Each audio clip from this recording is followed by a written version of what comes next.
En castellano os doy la bienvenida a esta sesión que ha organizado Askapena, es la Organización Internacionalista del Pueblo Vasco.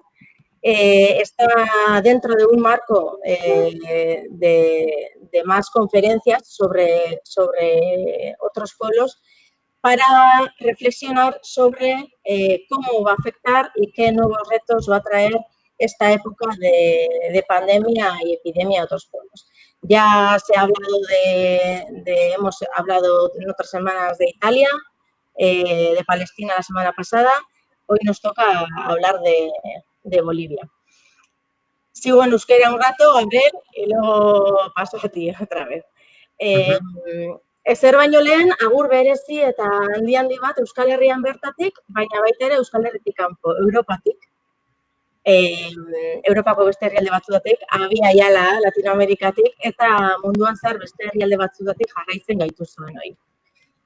Agur internazionalizatuta, bero bat, askatasun nazional eta sozialen alde borrokatzen duen herrialde honetan. Un saludo muy grande a todos los que nos seguís, no solo en Euskal Herria, en el País Vasco, sino fuera del pueblo vasco, de Europa, desde Abia Yala y otros lugares del mundo. Un abrazo internacionalista desde este pueblo que intenta buscar su libertad nacional y social. Gaurko elkarrizketa honetan, Boliviaren kasua ezagutuko dugu. Momentuz, maiatzaren 21 datuen arabera eta Osasunaren Munduko Erakundearen arabera, Boliviak 4.985 positibo edukiko lituzke kasu konfirmatu COVID-19arekin eta 189 hildako dagoeneko. Baina ezin dugu Boliviari buruz hitz egin, guztiz ezohikoa den testuinguru bat eskaini gabe pandemiaren egoeran. Izan ere, joan den azaroan, 2019ko azaroan, estatu kolpea izan zen Bolivian. Honek ekarri zuen, hilabete bat lehenago urrian, ospatu ziren hauteskundeetan garaia atera zen indar politikoa, Evo Morales eta Álvaro García Linera buruz dituena, alde batera alboratzea, eta sektore oligarkikoen eta ultraeskuin Boliviako ultraeskuindarraren tratuaren bitartez, estatu batuen laguntzarekin, jari nainez boterera altxatzea. Honen ondotik etorriko ziren eta etorri dira errepresioa. Errepresioa herri mugimenduen kontra ez zutelako onartu botere zapalketa hau. Eta jazarpena beraz, pertsonekiko, erakundekiko, eta dagoeneko martxan zeuden eta martxan jartzekotan ziren proiektuen kontra. Enpresa publikoak privatizatzetik hasita. Gainera, oso garrantzitsua da kontuan hartzea, maiatzaren 3an, ospatzekoak ziren hauteskundeak ere bertan behera geratu zirela pandemiaren inguruen hartutako neurriekin. Ikusi beharko da, noiz ospatzen den, noiz egiten diren hauteskunde hauek. Gabriel Villalbari buruz, berarekin egingo dugu gaurko elkarrizketa. La Pazetik dago bera hitz egiten, abokatua da, Universidad Mayor de San Andresen titulatu zen eta aipamen berezia du zuzenbide internazionalean. Espezialista da gainera geopolitikan, UNAMetik, Mexikoko Unibertsitate Autonomotik, Sangre Combativa programaren ardura izan zuen, eta momentu honetan ikerketa geopolitikoen zentroko arduraduna da SEAC Bolivian. Bueno, brevemente, resumiendo en castellano lo que he dicho, en este momento, según la OMS, a fecha de 21 de mayo tenemos en Bolivia 4.481 casos confirmados y 189 muertes. Pero antes de empezar a hablar sobre esto es imprescindible contextualizar porque tenemos una situación totalmente anómala en Bolivia, ya que el pasado noviembre hubo un golpe de Estado en Bolivia. Esto hizo que los que ganaron las elecciones un mes antes pues se quedasen a un lado, y hizo que los sectores oligárquicos y la ultraderecha se unieran, hicieran un trato junto con el apoyo de Estados Unidos para derrocar al gobierno que había sido electo y aupasen y llevasen al gobierno a Jeanine Áñez. Tras el golpe de Estado vendrá la represión contra los sectores populares y, claro, la persecución contra personas, organizaciones y intentar desmontar muchos de los proyectos que ya se habían puesto en marcha y que estaban por ponerse en marcha, como privatizar empresas públicas. No podemos olvidar, además, que se iban a haber celebrado el 3 de mayo unas elecciones que se han quedado, que se han suspendido por la pandemia, y habrá que ver cuándo vienen estas elecciones a Bolivia. Sobre Gabriel Villalba, hola Gabriel, que es con el que vamos a tener la entrevista hoy. Bueno, decir que es abogado titulado de la Universidad Mayor de San Andrés, tiene una mención especial en Derecho Internacional, está especializado en Geopolítica por la UNAM, ¿verdad? Y, sí, bueno, condujo el programa radial y televisivo de Sangre Combativa y en este momento es responsable del Centro de Estudios Geopolíticos, CENAC Bolivia. ¿Me he equivocado en algo, Gabriel? No, todo perfecto, sí, más bien estaba aprendiendo un poco en la traducción, así que estaba muy interesante. Vale, pues directamente vamos a pasar, te voy a hacer una pregunta, a ver qué tal vamos, ¿no? En este momento, ¿vale? En términos generales y desde el punto de vista de la salud, ¿cuál es la afectación de la pandemia? Desde tu punto de vista. En Bolivia, sí, específicamente. En Bolivia, claro.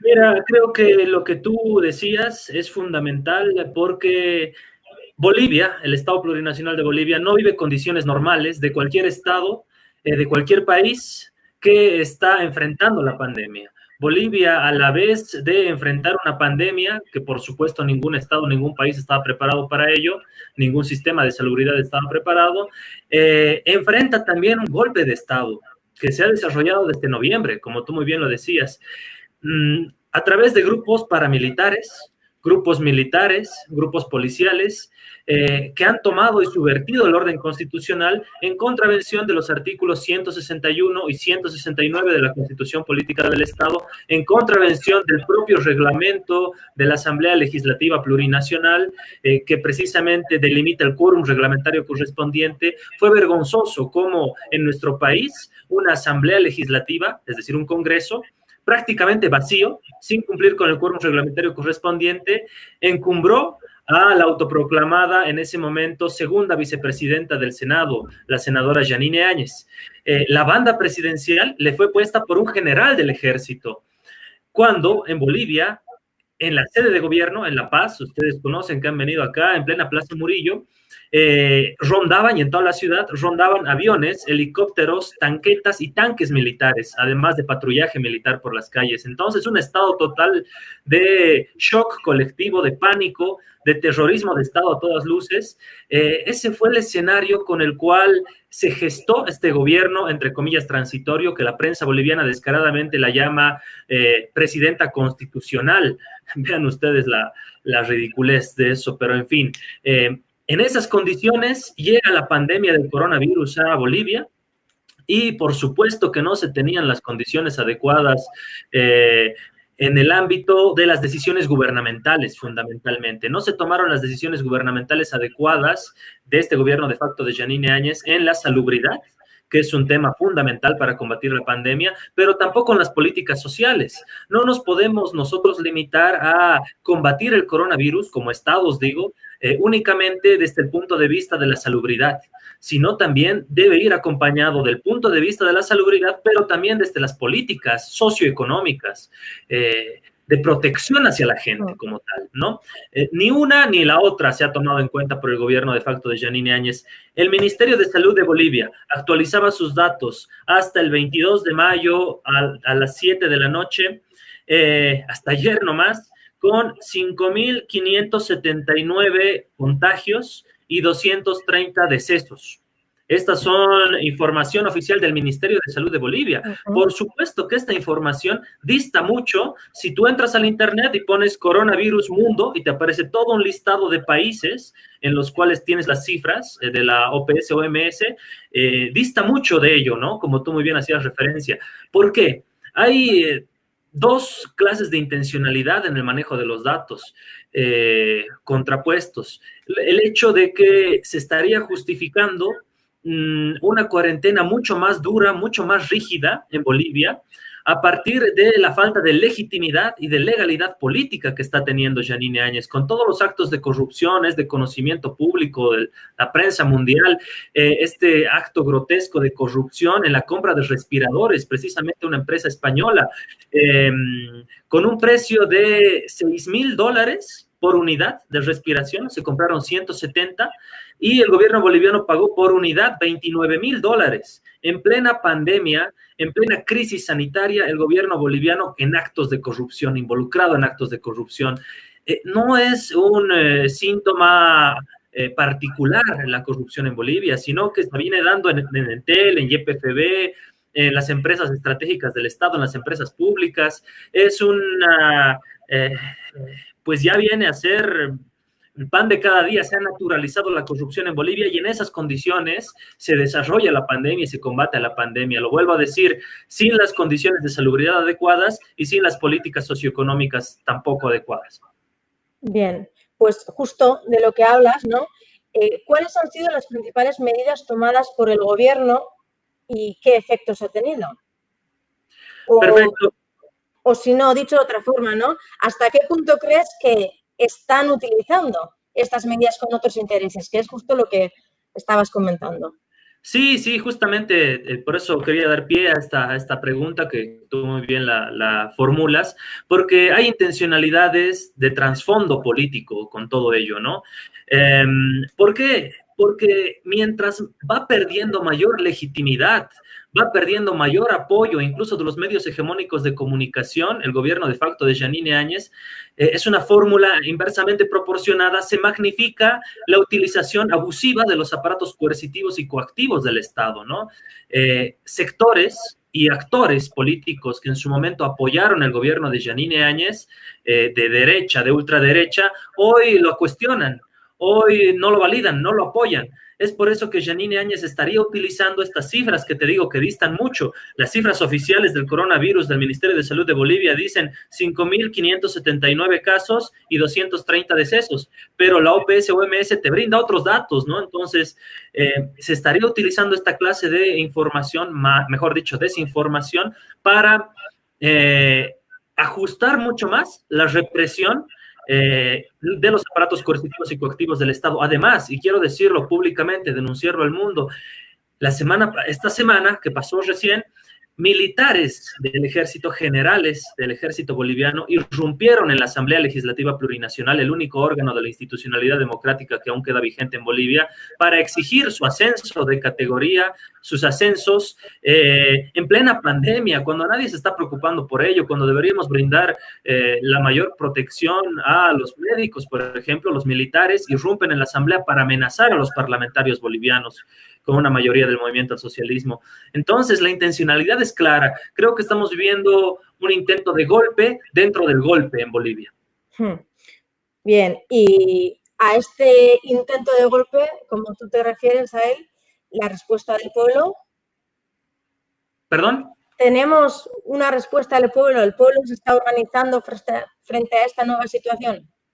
Sí, de hecho ya el día de mañana, va a ser el tercer cacerolazo seguido en 3 semanas contra el gobierno de Yanine Áñez, pero es en contra del nepotismo, es en contra de la corrupción, es en contra de la mala administración de políticas socioeconómicas prácticamente nulas, es en contra de las malas medidas de seguridad, de bioseguridad, de equipos y de insumos que piden los médicos. La gente se está manifestando y, como te digo, incluso actores políticos y gente colectivos ciudadanos que apoyaban a Yanine Áñez como presidenta transitoria, hoy le dan la espalda, hoy la repudian, hoy la rechazan. Por supuesto, también tienes los sectores nacional populares, de cierta forma articulados por el movimiento al socialismo en su expresión política partidaria, que siempre han sido contrarios, ¿no? Hemos recordado este mes de mayo, precisamente 6 meses del golpe de Estado en Bolivia con las masacres de Sacaba y de Sencata, masacres de los militares y de los policías hacia la población civil. Incluso estos hechos han sido ampliamente condenados por la Corte Interamericana de Derechos Humanos de forma pública y enfática, y también por el Alto Comisionado de las Naciones Unidas para los Derechos Humanos. Entonces, no es algo que únicamente el movimiento al socialismo se estaría inventando, o los sectores nacional populares de Bolivia estarían engañando, sino es algo que ha pasado contundentemente y que la comunidad internacional lo refleja. El cerco mediático se va desquebrajando poco a poco, y pues el pueblo también se está organizando. No se puede engañar, no se puede tener un estado de letargo, a pesar de tener los medios hegemónicos de comunicación, a la gente durante mucho tiempo.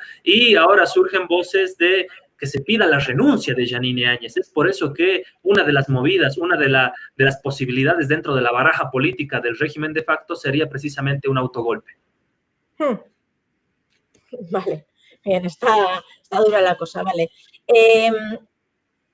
Hacia el futuro, ¿cuál es tu previsión en Bolivia, ¿vale? En relación a tu pueblo, y luego también a nivel mundial. ¿Qué cambios ves? Evidentemente el coronavirus va a cambiar las lógicas mentales y sociales en el mundo.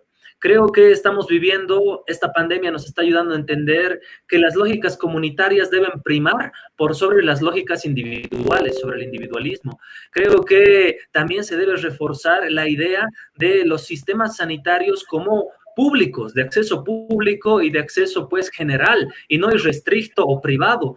Un hecho trascendental que, bueno, ahí queda como anécdota: el exministro de Salud, implicado en estos actos de corrupción del gobierno de Yanine Áñez, ya apartado del cargo, era precisamente un médico dueño de clínicas privadas de Bolivia.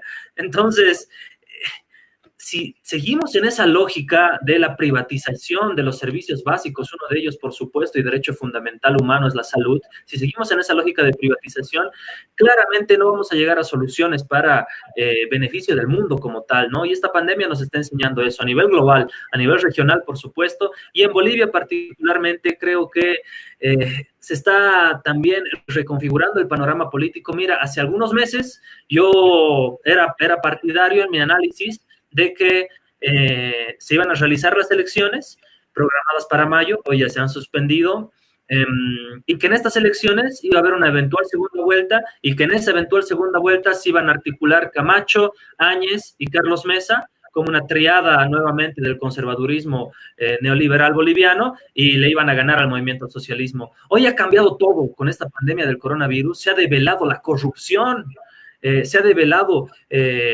más allá de las masacres de Sacaba y Sencata que te relataba, sino también se ha develado la pésima administración de un gobierno que durante 14 años fue oposición y que, por supuesto, no sabe absolutamente nada de políticas públicas, no sabe absolutamente nada de la administración estatal, está improvisando en absolutamente todo, y, por supuesto, en la salud, que ha cambiado tanto el panorama político en tan poco tiempo que se vislumbra que en una elección, sea en septiembre, o sea, este año, incluso puede haber el hecho de que las elecciones se suspendan para el próximo año, es la intencionalidad del gobierno de facto, pero en una eventual elección el movimiento socialismo ganaría en primera vuelta por todo este repudio a los actores como Yanine Áñez, como Carlos Mesa, como Luis Fernando Camacho, que han demostrado que son pues la peor lacra política que le ha tocado a Bolivia, ¿no?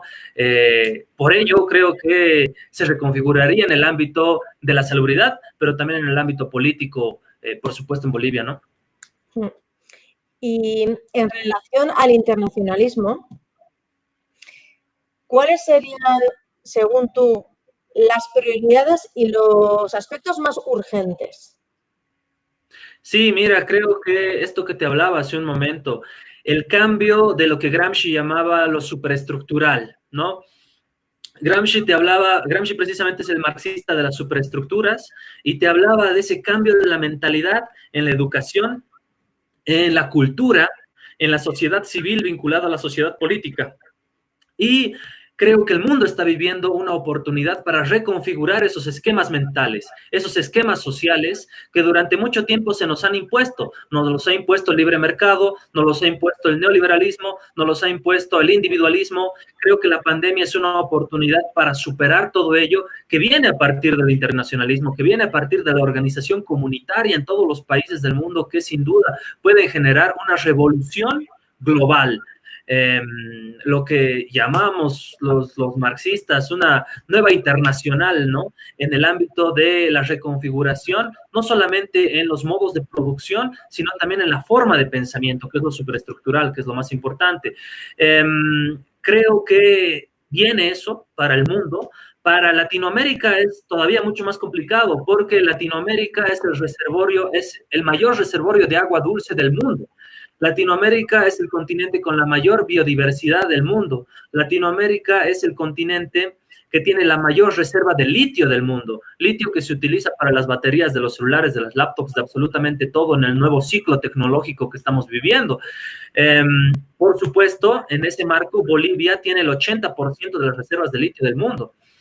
Entonces, y actualmente, durante este gobierno, se está tratando de enajenar nuevamente este recurso natural estratégico en el cual nos deberíamos integrar como región, hablo de Latinoamérica, para blindar un nuevo bloque económico, un nuevo bloque continental y regional que pueda negociar a China de tú a tú, que pueda negociar a Estados Unidos de igual a igual, que pueda negociar a la Unión Europea de igual a igual, porque Latinoamérica, lo vuelvo a decir, tiene grandes potencialidades, sobre todo los recursos naturales que en este tiempo están siendo apreciados y están siendo ponderados. La crisis de la pandemia nos está haciendo entender que no había sido todo las reservas financieras, no había sido todo las reservas económicas, sino tienes nuevos paradigmas civilizatorios y creo que eso apunta el internacionalismo. Entonces, hablas de que Latinoamérica se una para que en conjunto pueda negociar sí. o pueda tratar en el mundo, ¿no? Sí, lo que en algún momento, recordarán ustedes, se llegó a una integración regional con Lula, Kirchner, Correa, Chávez, Evo, después pasó a Dilma, por supuesto Rafael Correa. En determinado momento Latinoamérica tuvo una integración política. Esa integración política no pudo materializarse en una integración económica. Incluso había el proyecto del Banco del Sur, cuyo moneda iba a ser el sucre. No moneda común, ¿no? Entonces, en estas fases de la integración regional, Latinoamérica no ha podido consolidar, más allá de una integración ideológica, política, nuevos paradigmas que se le planteen al mundo, soluciones desde el sur para el mundo, ¿no? Desde el sur para el sur, por supuesto, pero también desde el sur para el mundo. Entonces, creo que, sin duda, es esta nueva integración regional. En esta nueva integración regional yo he trabajado mucho el paradigma de la diplomacia de los pueblos. En la diplomacia de los pueblos no solamente te adscribes a la integración regional propiamente dicha o a los actores de la diplomacia convencionales, sino a las organizaciones sociales. Las organizaciones sociales tienen un fundamento ideológico y un fundamento de integración dentro de esta nueva reconfiguración mundial. Es ahí la diplomacia de los pueblos, ¿no? Es por eso que organizaciones como la suya, como las latinoamericanas, como las griegas, las irlandesas y demás de izquierda, tienen que reconfigurarse, pero a la vez aglutinarse en esto que llamamos comúnmente el internacionalismo para brindar soluciones al mundo, a, por supuesto, sus regiones, Europa, Asia, África, Latinoamérica, pero también soluciones viables de un nuevo mundo posible. Bien. Volviendo un poco atrás, porque ya hemos estado comentando que se había suspendido el proceso electoral, ¿no? que estaba previsto para el 3 de mayo, si no me equivoco, corrígeme si me equivoco. Te voy a hacer dos preguntas, dos en una, ¿vale? Uno, ¿cómo afecta en concreto que se haya suspendido, ¿no? Y luego, si la pandemia favorece o perjudica la candidatura de Áñez o la candidatura de Mas. Un poco ya nos has comentado, pero si puedes profundizar en esta pregunta. Sí, perfecto.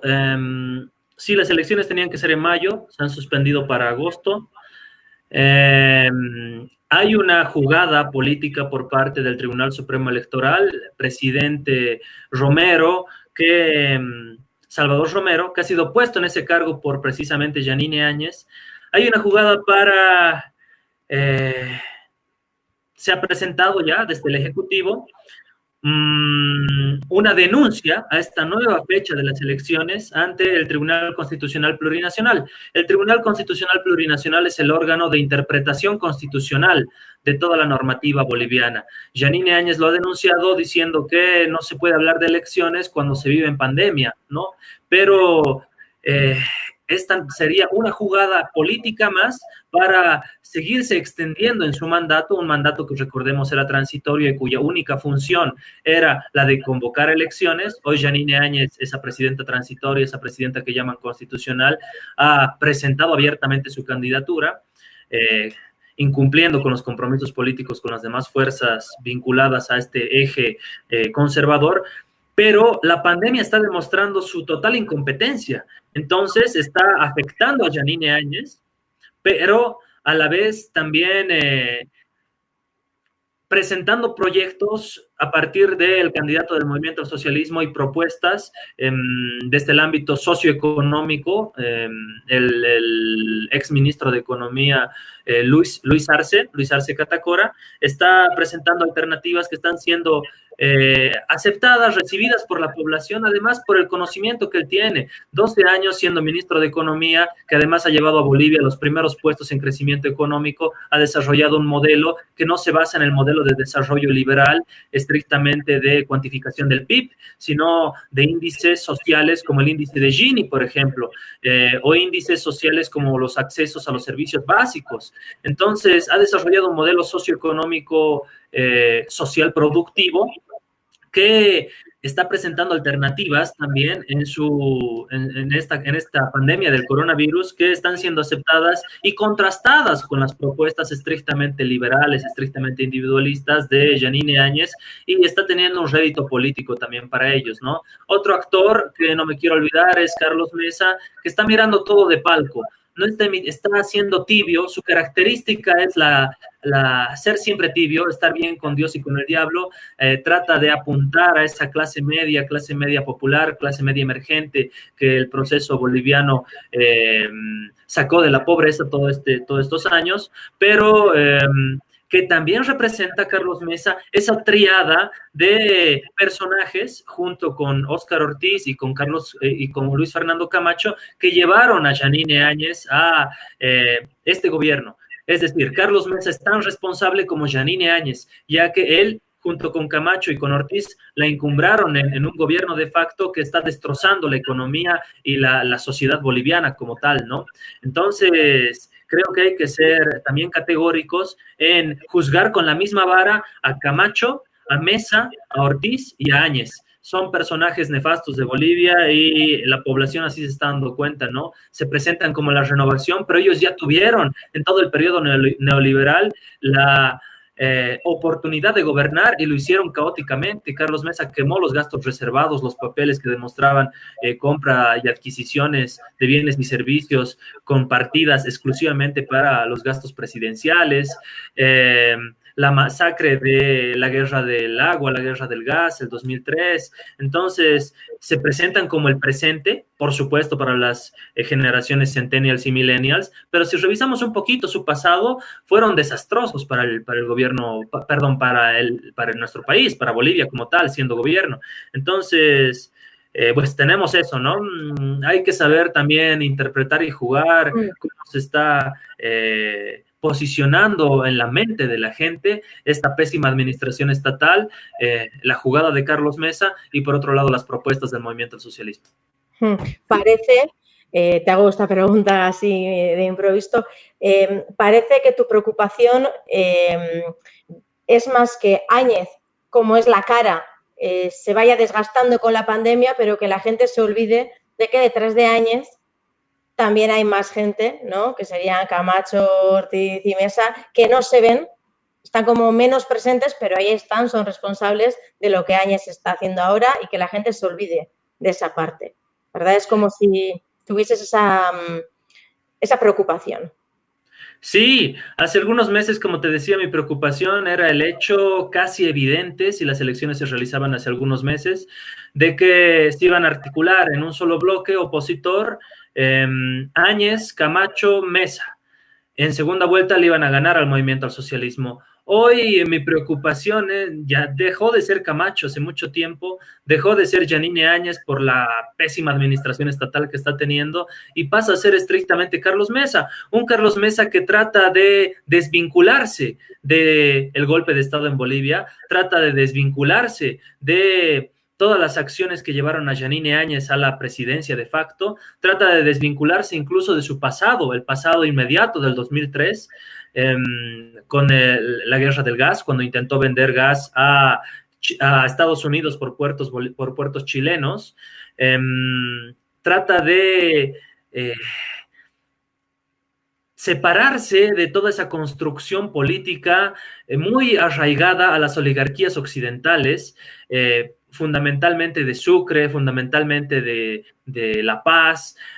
Trata de presentarse como una alternativa a la clase política, pero él es el dinosaurio de una clase política que ha destruido el país. Entonces, la verdadera renovación viene a ser un movimiento al socialismo que en 12 años ha cambiado y transformado no solamente la economía de Bolivia, sino también la mentalidad de los bolivianos en el mundo.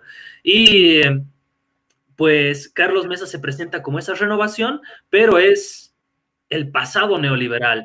Es la única opción, la única carta que le queda a las oligarquías, tanto orientales como occidentales del país, para hacerle frente al movimiento al socialismo, en este desgaste de toda la clase política tradicional que ha tenido Bolivia en estos últimos años. Entonces, pues es ello, y sí, sin duda es una preocupación que me tiene ahí en vilo, pero la gente se da cuenta, ¿no? La gente es sabia, a veces pensamos desde el análisis político, desde los estudios políticos, desde los estudios antropológicos o sociológicos, que la gente no se da cuenta de muchas cosas y tratamos de entenderla desde un escritorio, pero sin duda si tú vas a la calle, haces un contraste, un acercamiento pues con la realidad social, te das cuenta que la gente tiene otras percepciones, ¿no? Y la gente lo ve a Carlos Mesa también como un personaje nefasto, así que pues ello, no hay mucho más que decir. Vale, vamos a ver si alguien tiene preguntas, la gente que nos está viendo por YouTube, a ver si tiene alguna pregunta para hacernos y yo te la paso a ti, Gabriel. Mientras, yo te voy a hacer una pregunta, porque yo cuando hablo con gente de Bolivia y tal, me usan mucho un término que es cuarentena política. Cuarentena política, ¿qué puede significar eso? Porque me dicen, aquí no hay cuarentena, eso es un mito, aquí lo que hay es una cuarentena política. Sí, se vincula mucho con el hecho de la construcción del terrorismo de Estado. Si tú revisas la noción de terrorismo de Estado, vas a entender y vas a ver, para que la gente también lo comprenda, de qué es la utilización abusiva de los aparatos coercitivos y coactivos del Estado para invisibilizar toda oposición, toda crítica, no solamente invisibilizarla, sino reprimirla. Es lo que está pasando en Bolivia y a eso se refiere la gente cuando dice cuarentena política, porque bien, somos conscientes, vivimos en una cuarentena, hay que cuidar la salud de la población, hay que cuidar nuestra propia salud, pero paralelamente a ello, Yanine Áñez y este régimen de facto ha utilizado la policía, el ejército, grupos militares, ha utilizado fiscalía, ha utilizado los poderes judiciales, los poderes mediáticos para invisibilizar y amedrentar a los líderes y activistas sociales que cuestionamos su gobierno. Hace pocos meses, un caricaturista al azar de un periódico connotado, famoso de acá de Bolivia, se llama La Razón. Este caricaturista Alejandro Salazar, que firma sus caricaturas como al azar, ha optado por dejar de realizar sus caricaturas porque ha sido amenazado por el gobierno y grupos afines al gobierno de Yanine Áñez, ¿no? También a muchos líderes se les ha amenazado por redes sociales, se les ha amenazado físicamente, se les ha amedrentado, se los ha encarcelado, violando sus derechos inherentes a su libertad de expresión. No han respetado tampoco autoridades como la alcaldesa de Vinto. Sobre texto de cumplimiento a la cuarentena han buscado acallar a los líderes y activistas sociales. con decretos supremos que ya han sido derogados, pero que han sido ampliamente cuestionados por la comunidad internacional, lo vuelvo a decir, por la Corte Interamericana de Derechos Humanos, por el Alto Comisionado de las Naciones Unidas para los Derechos Humanos. Entonces, pues existe ello, ¿no? Un terrorismo de Estado instaurado para infundir pánico, terror a toda la gente que opine en contra del gobierno, que hable en contra del gobierno, que critique al gobierno. Mi persona ha sido amenazada por una cuenta institucional del Ministerio de Obras Públicas. Imagínate lo que es eso, toda una cuenta oficial de un Estado, de un ministerio, amenazando a un solo ciudadano. Entonces, vivimos esta clase de cosas en Bolivia. Bien. Voy a leer, me han llegado directamente al móvil, al celular, algunas preguntas. Te hago alguna, ¿vale? Si te parece. Perfecto. ¿Crees que los movimientos sociales logren forzar que se lleven a cabo las elecciones? Está claro que Áñez y Estados Unidos intentarán que se retrase lo más posible. Pero eso, ¿crees que puedan forzar los movimientos sociales? Precisamente la cuarentena les cae como anillo al dedo, ¿no? En condiciones normales, recordemos lo que pasaba en Chile antes de la cuarentena, un gobierno asediado por los movimientos sociales, por los movimientos populares de Chile, que pedían la Asamblea Constituyente. Se da la cuarentena, se originan medidas estrictas de cuarentena estricta y se suprime todo este aluvión de las organizaciones sociales. Hoy nuevamente en Chile están volviendo a salir a las calles diversos grupos a manifestarse en contra del gobierno y las medidas que acá, como acá en Bolivia, están teniendo pésimas medidas en el ámbito de la salubridad, pero también en las nulas políticas socioeconómicas, ¿no? Creo que los movimientos populares, sociales en Bolivia están pues aguardando elecciones inmediatas, elecciones que sean lo más rápido posible, porque ya no se puede soportar más este gobierno, pero obviamente con todas las medidas de seguridad y de bioseguridad que nosotros somos conscientes del coronavirus. No es como nos tilda el gobierno de que el movimiento al socialismo son ignorantes, que niegan el coronavirus, que no saben lo que está pasando en el mundo, que están negando las muertes y los contagios. No, por supuesto que no, se nos quiere hacer ver como ignorantes, se nos quiere hacer ver como gente no pensante, pues es una jugada política más de ellos, ¿no? Sin duda, lo que va a pasar es aguardar por esa interpretación constitucional del Tribunal Constitucional Plurinacional. En el peor de los casos, podría pasar de que el Tribunal Constitucional Plurinacional emitiera una sentencia constitucional indicando que las elecciones programadas para agosto no serían constitucionales porque habría que valorar más el ámbito de la salud, retrasando nuevamente las elecciones. Esto obviamente sería un tanque de oxígeno extra, estaría ya en sus tiempos extras Yanine Áñez y todo el gobierno de facto, ¿no? Entonces creo que están apuntando a ello y sin duda también los movimientos populares están en esa dicotomía, en salir a las calles, pero si salen a las calles van a ser linchados mediáticamente porque les van a decir estos ignorantes que no aceptan la cuarentena y demás, pero por otro lado también van a ser reprimidos por grupos militares, policiales y paramilitares, como ha pasado en Cochabamba, como ha pasado en Caracara. Entonces tienes ese doble ataque que se les da a los movimientos populares. Y pues aprovecho que me hablas de Cochabamba, que sí, nos ha llegado un comentario, no es una pregunta, pero bueno, merece la pena que lo comente. Y nos dice que la cuarentena sanitaria, entre comillas sanitaria, se impuso prácticamente como un estado de sitio, sin ninguna prevención social y con una fuerte represión policial y militar. Ya nos has hablado un poco de este tema. Lucía Paredes nos cuenta que hay que apostar por la sanidad pública. El gobierno de facto promovía la privatización de la salud. También nos dice Carlos Aguerrea, ¿no? Entonces, nos dice eso, que promovía la privatización de la salud, a lo que a todas luces estaría en este momento, pues, de pandemia, sería totalmente contraproducente y que se debería promocionar la educación, los recursos naturales, vamos, justo lo contrario de la privatización, ¿no? Y dice también que lo están haciendo tan mal que su propia corrupción los está arruinando, que es un poco lo que nos venías a decir antes en cuanto a que la pandemia sí que puede afectar de forma negativa a la figura de Áñez y pueda favorecer en unas elecciones más o menos próximas que la gente prefiera votar por otra candidatura que no sea Áñez y lo que promueve Áñez. ¿Cierto? Precisamente es eso, ¿no? Creo que los comentarios son muy acertados en torno a la referencia de cómo se está instrumentalizando la pandemia y la cuarentena como tal para la represión social. En vez de sacar a médicos a las calles, están sacando militares, policías, convocando a grupos paramilitares como Resistencia Juvenil Cochala, que abiertamente en un audio lo dicen. El gobierno ya nos vamos a poner a disposición de las autoridades, dicen, y ya tenemos hangares, ya tenemos municiones, ya tenemos escuadras y ya hemos, con helicópteros, hemos visto dónde están concentrados los líderes, dónde están concentrados los grupos. Entonces, hay una articulación confesa de grupos paramilitares con el gobierno de Jeanine Áñez, ¿no?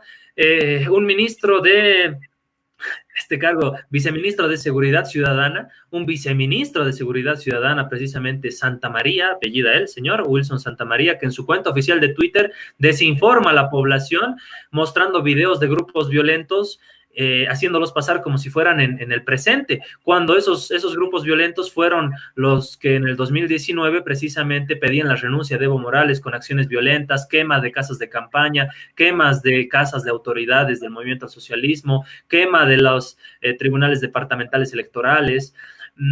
Pues creo que hay que también ser conscientes de esta instrumentalización, como te decía al principio, de la cuarentena para ejercer un mayor terrorismo de Estado que se manifiesta a través de la represión de policías militares, acallar a los líderes sociales, reprimir toda opinión, reprimir también a la gente en las calles.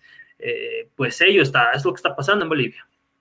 Vale, desde Santiago de Chile, que también nos están siguiendo desde Chile en este momento, nos preguntan o nos dicen, quisiera saber cuál ha sido la respuesta en términos prácticos de los movimientos sociales ante esta crisis sanitaria.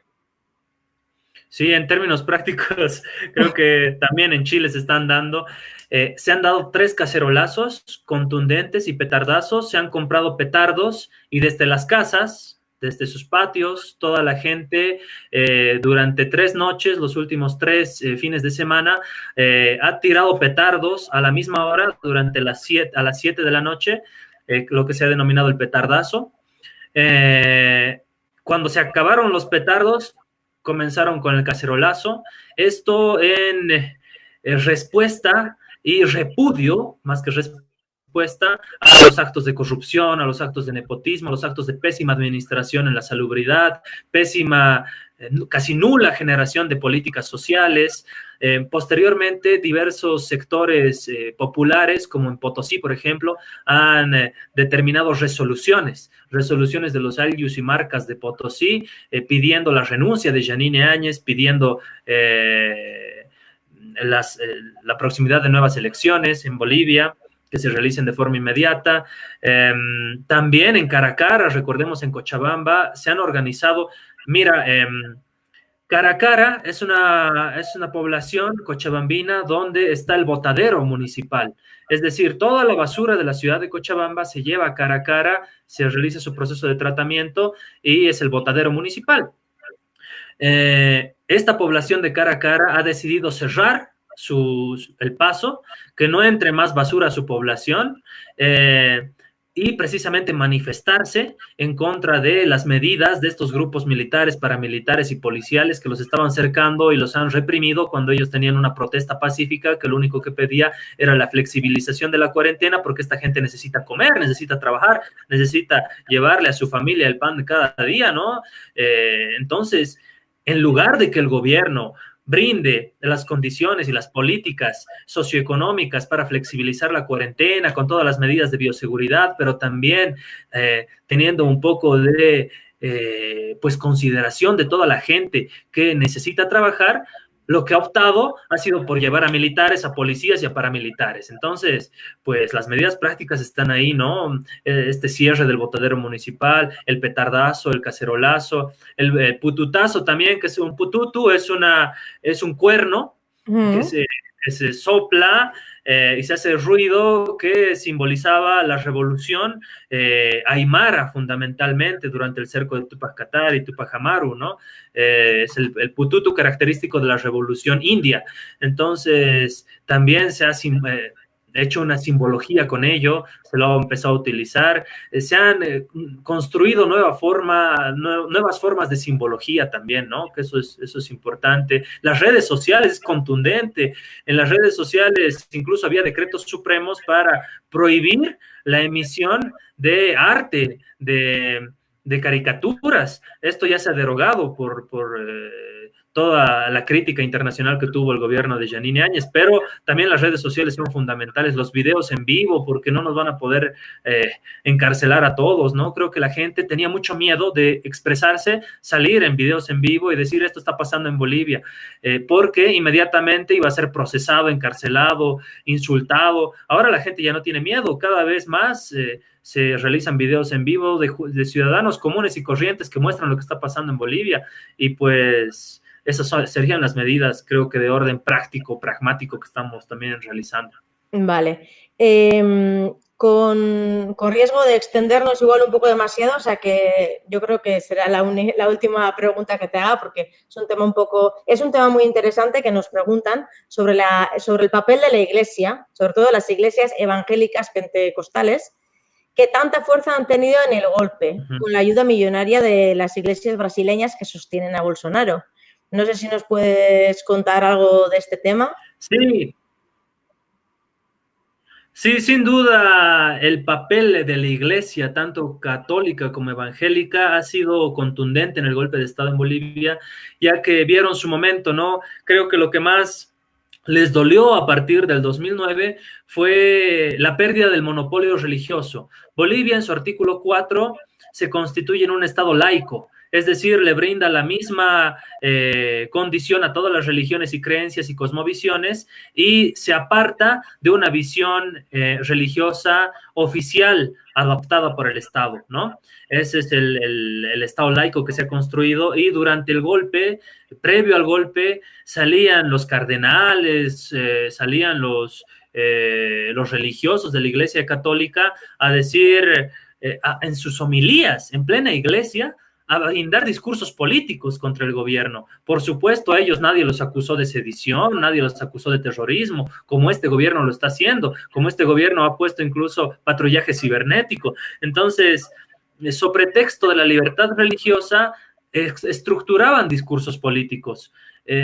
Todo este estudio de la religión se puede ver también en Argentina, por ejemplo, ¿no? Como Mauricio Macri se llegó a vincular con las iglesias evangélicas que le construyeron el discurso político de cambio, de dar todo desde el corazón, de desprenderse, de sufrimiento, y justificó sus políticas económicas. En Bolivia pasa lo mismo. Yanine Áñez ingresó al Palacio de Gobierno anterior, y eso también es muy simbólico, porque en lugar de ingresar a la Casa Grande del Pueblo, que representaba el Estado plurinacional, ingresó al Palacio Quemado, que representaba el Estado republicano. Y el Estado republicano, por supuesto, ha sido siempre custodiado y monopolizado por la religión católica. Entró con la Biblia en la mano. Entonces, esta suerte de simbología también se estructura en el discurso político. Hay una simbiosis entre los discursos evangélicos católicos radicales con los discursos políticos de gobiernos totalitarios.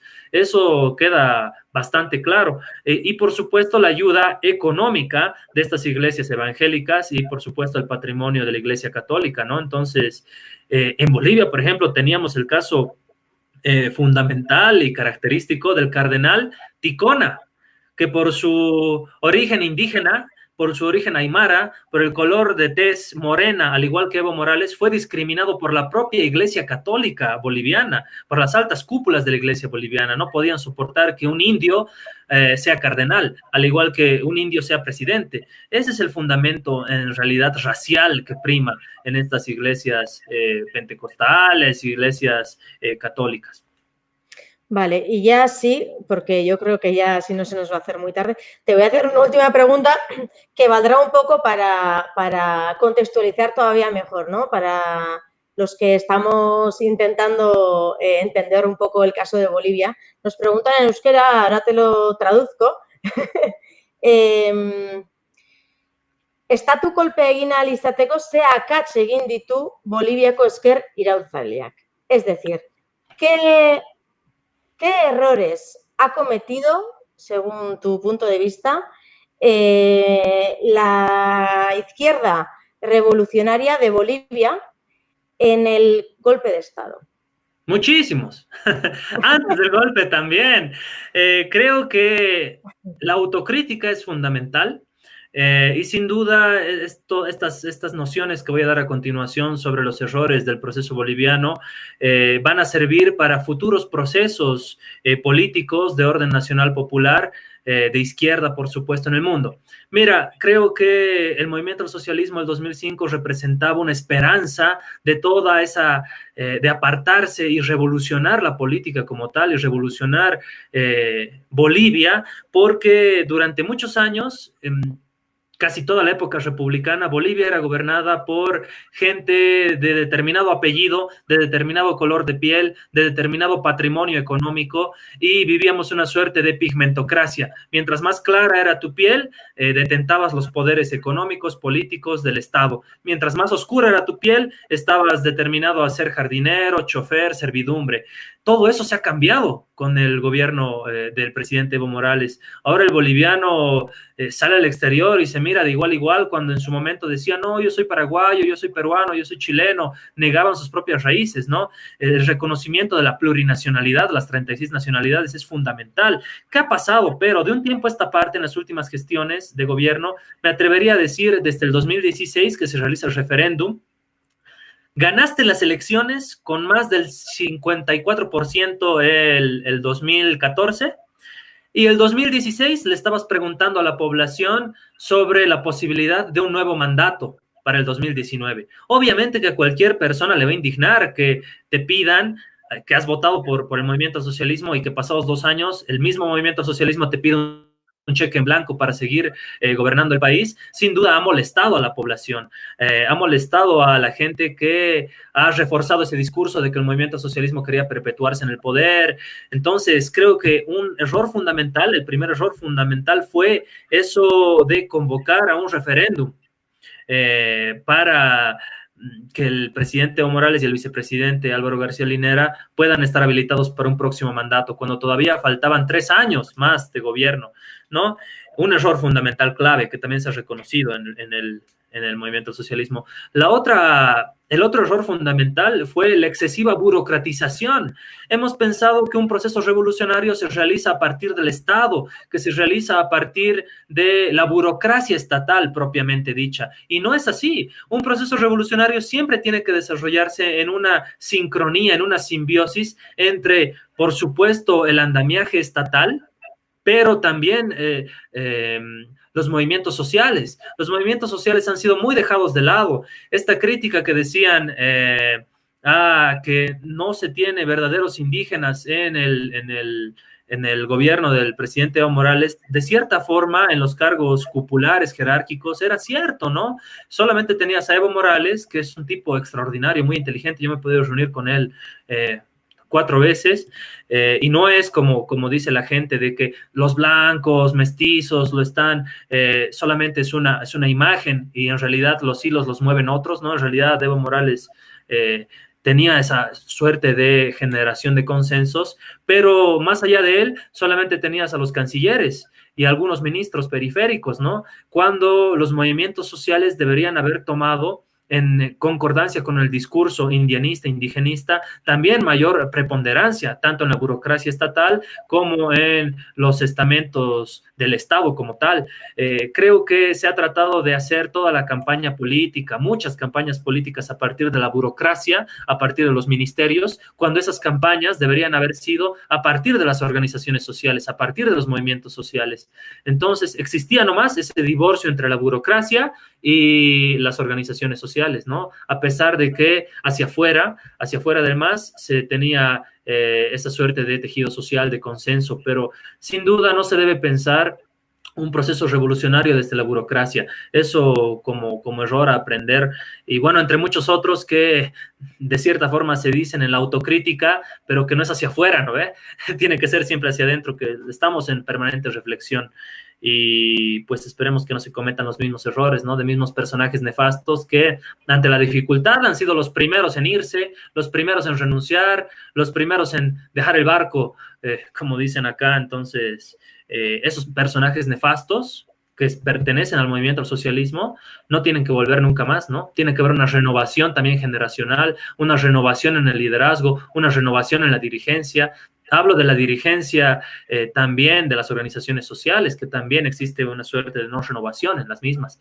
Entonces, eso fundamentalmente, ¿no? Creo que si se gana nuevamente las elecciones, el movimiento al socialismo las gana, no tendrían que volver personajes nefastos que huyeron a México, huyeron a Argentina, se escaparon o simplemente se dieron la vuelta o desaparecieron del contexto político cuando este proceso les dio todo. Bueno, pues hay muchísimas preguntas, muchas, alguna de hecho bastante específica en términos legales. Quizá te la podamos preguntar más adelante y podamos escribir esa respuesta para la gente que nos lo pide, pero se nos acaba el tiempo, lo vamos a dejar así. Eskerrik asko, muchísimas gracias por aceptar hacer esta entrevista. Y sin que se me olvide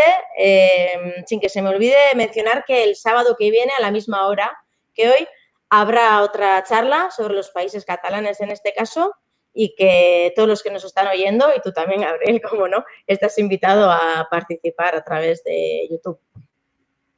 Muchas gracias, un placer compartir con ustedes. Gracias a ti.